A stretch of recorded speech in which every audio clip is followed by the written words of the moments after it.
Hello everyone and welcome to another video. Video games are a tough place sometimes, especially when people's favourite characters are killed off by the writers. It can sometimes be a tough pill to swallow, especially when their death is that of a gruesome one. Cayde-6's death in Destiny 2 was exactly that. Entering the Prison of Elders to be faced with my favourite character looking down the barrel of his own weapon. That's usually that in the way of fan favourite characters, and we'll never really see them ever come back just because how would that ever make sense, right? Well, Bungie have decided to ignore all of that logic, and in the first trailer for Final Shape, there he was in all of his glory, Cayde-6, on the other end of the weapon this time. But the question that I and probably all of you have is how? How was Cayde-6 returned from the dead? And how is he able to help us fight against the Witness in the Final Shape campaign? Well, that's exactly what I'm going to be discussing in today's video. There is an explanation given to us throughout the campaign as to how Cayde has returned, along with some lore on the back of an exotic mission and weapon that could provide us with some more context on just how Cayde is feeling about all of this. Because how would you feel about coming back from the dead? You have many questions about it. This video will of course contain spoilers for the Final Shape campaign, so if you don't want to watch it, don't watch this video, as we will be showing some content from the exotic missions deep into the story along with some snippets from the campaign itself. You have been warned. However, let's dive straight into the lore of how Cayde-6 returned. So there are two perspectives that we need to look at this from. The perspective of Crow and the perspective of Cayde. Let's start off with Cayde-6 just because it makes a bit more sense. During his final moments in Forsaken and the Prison of Elders, Uldren Sov destroys Sundance, meaning that Cayde cannot be revived, and if he dies, he dies.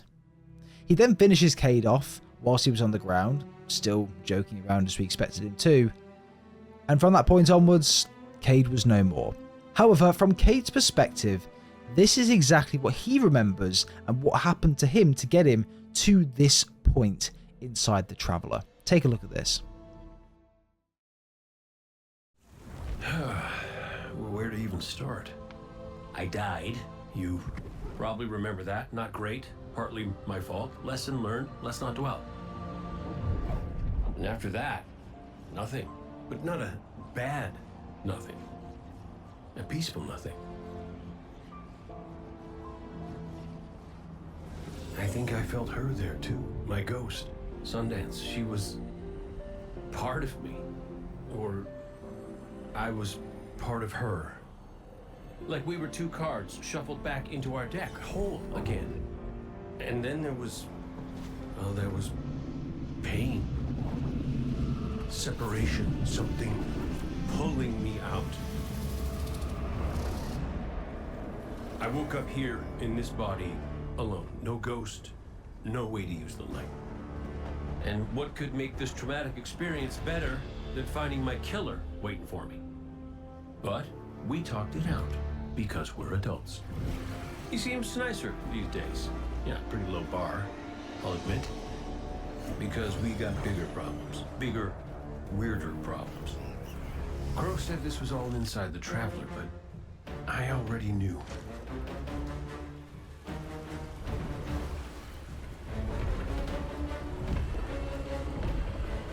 It's in pain. Pain I can feel. Somebody's up in that monolith with their hand on a knife. Crow calls it the Witness. And what it's doing out here has a name too.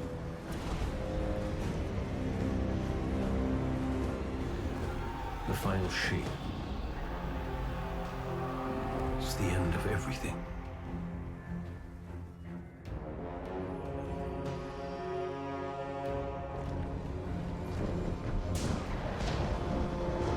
So I figure, might as well try to stop it.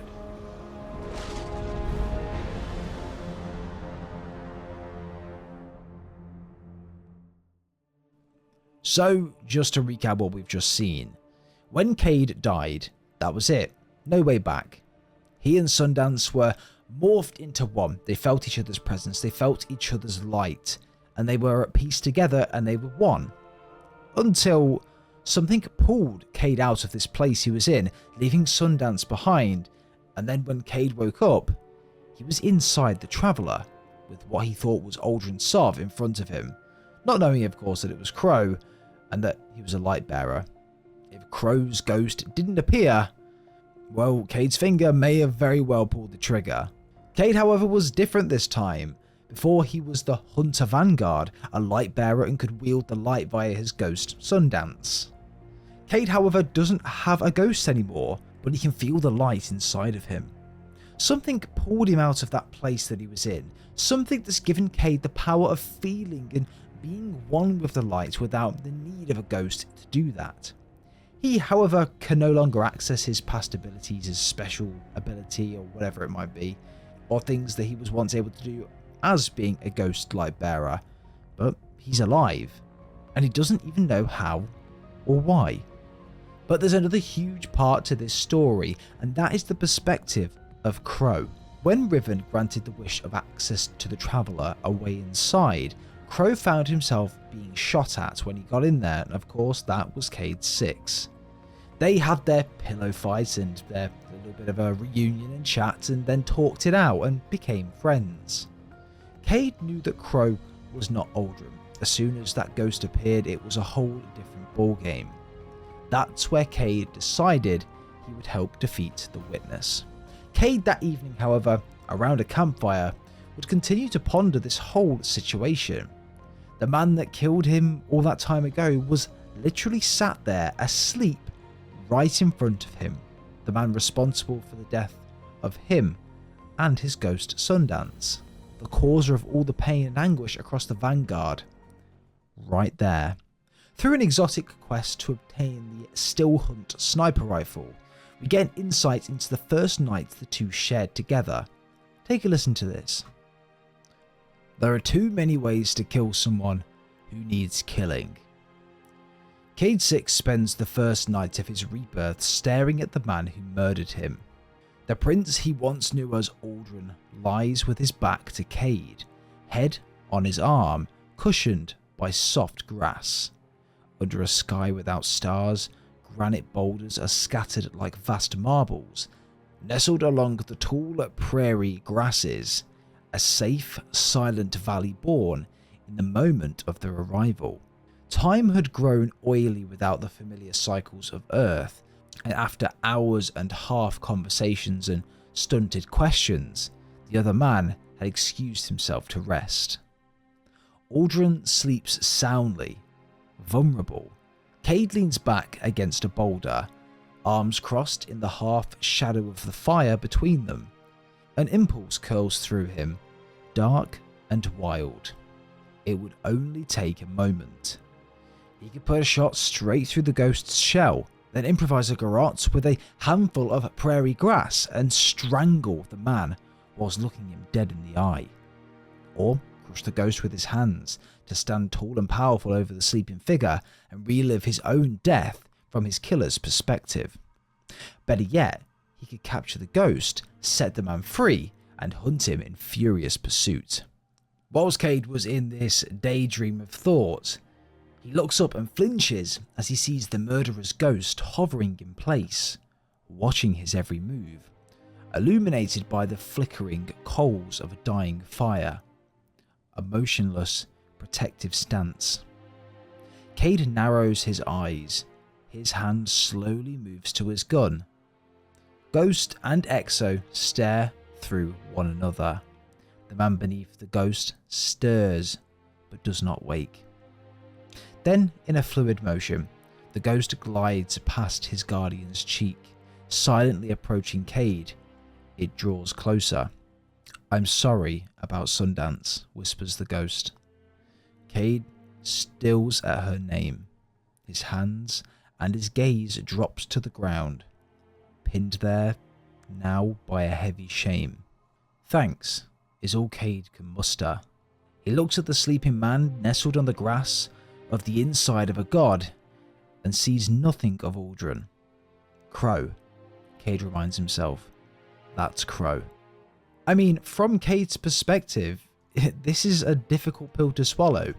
Not only of us as the players have to see Aldrin Sov kill one of our favourite characters in Destiny, but now Cayde has been pulled back with no explanation whatsoever, with what he thought was Aldrin Sov in front of him, which was why he was shooting at him, to now knowing that this isn't Aldrin Sov, it's in fact Crow, because he died and the light resurrected him and gave him a ghost, and he's now a completely different person with no recollection or anything to do with his past. He's a new person.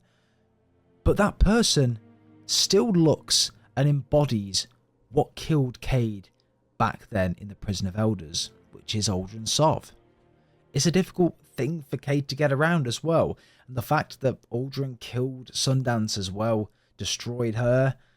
I mean, you can kind of see why he's feeling this way. But then, of course, as soon as the ghost goes over, apologizes and says that they're very sorry for Sundance, and just when Cayde speaks to Crow, he knows he's a completely different person. And Cayde knows better than anyone about this. I mean, his actual form has died and been resurrected 6 times, so you know he knows better than anyone that he's a different person now. The two would continue to work together, closely together may I add, and of course with us, to hunt down the witness and to restore peace to the Sol. But there was always one question in the back of Cayde's head. How the heck is he alive, and why? It turns out that Crow was keeping a little secret from Cayde all this time, and he eventually broke and asked Cayde to meet him up for a conversation. It was here that all was revealed. The reason Cayde was back alive was all because of Crow. When Crow enters Ribbon's portal and ends up in the Traveller, the first thing and the only thing on his mind was Cayde-6. Cayde was brought back as a result of a wish that was made by Crow. Not an intentional wish, Crow had no clue or any idea that this would bring Cayde back, but for some reason Cayde was on Crow's mind as he entered that portal and entered the Traveller. The Traveller, the light, was the thing that pulled Cayde out of that place that he and Sundance were in and brought him inside the Traveller. Another question you're probably wondering is, well, why would the Traveller do that? There was some dialogue during the campaign that alluded to the potential reason for the Traveller to do this, and it was morale, strength. The Vanguard and the Lightbearers and the Traveller are going against the toughest being in the universe, the biggest threat. You're going to need absolutely everything you've got to give you that cutting edge, and well, bringing Cayde-6 back and reuniting him with his squad is a fantastic start and a way to do that. He's not only there for comic relief in game, although he does provide it a lot and it's great, but he's also a bloody good fighter with a lot of guts and courage. The Traveller didn't just give Crow a wish, he brought the one person back that could unite the Vanguard at its lowest point. And as we progress through the story, the likes of Zavala, Ikora, and even Crow at times needed Cayde's support. Overall, I'm not mad at all they brought Cayde back. Does this, however, mean that he's stuck inside the Traveller and can't leave because, you know, whether that's the case? I don't think that's the case, and I don't really know. We haven't really got that far just yet. Will he ever be able to bear the light again? Will he ever reunite with Sundance? Will he get a new ghost? What will happen? I don't know, but let me know your thoughts and opinions down below in the comments. But I'm interested to see what Bungie do with the rest of Cayde's story from this point out and where we go from here. As of recording this video, it is a Wednesday and we can't finish the Final Shape DLC until the Friday, so we've got a lot of playing to do to try and rank up light levels and to fill those gaps until, of course, we do get to Friday and we can finish and defeat the Witness. But I hope you guys have enjoyed today's video. Let me know your thoughts and opinions down below on the return of Cayde-6. What do you think about it? But without further ado, everyone, we'll see you all in the next video.